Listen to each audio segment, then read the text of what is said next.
Our heart is an amazing organ. It works hard for us every second of every day, delivering blood and oxygen to every cell in our body. But when sudden cardiac arrest strikes, our heart suddenly and unexpectedly stops beating effectively and blood flow stops. Without any intervention, the brain, vital organs, and our heart will begin to die. Beginning CPR is the person's only chance of survival. Brain damage will start to set in within 4 minutes, and after 10 minutes, brain damage becomes irreversible. The power to save a life is truly in your hands. Performing CPR accomplishes 2 critical things. 1, compressions move oxygenated blood to the brain to keep the brain alive. And 2, compressions keep blood and oxygen moving to the heart muscle itself, so that it has the best chance of resuming a normal electrical rhythm after a shock is delivered. As you begin compressions, you are creating an artificial pump and doing the work of the heart manually. With each good, effective compression, you are building up pressure in the system, which will move blood around the heart and up to the brain. It does take time to get the blood moving with CPR, so it is very important to push hard and push fast to build the pressure up, which keeps blood going to the brain.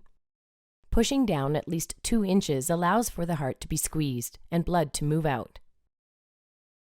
Pushing at a rate of 100 to 120 compressions per minute is necessary to keep blood pumping. Let's see what happens when we take our hands off the chest. Blood stops moving to the brain. It is for this reason that if you are taking your hands off the chest to deliver breaths or switching roles, it is critical to minimize time off the chest.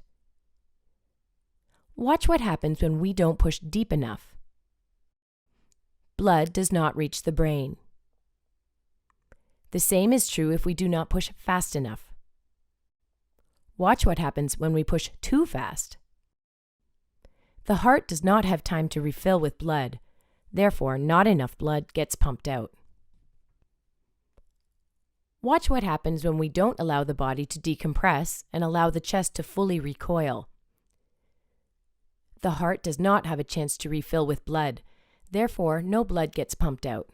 So remember, the key purpose of delivering compressions is to keep oxygenated blood moving within the heart and up to the brain to keep the brain alive.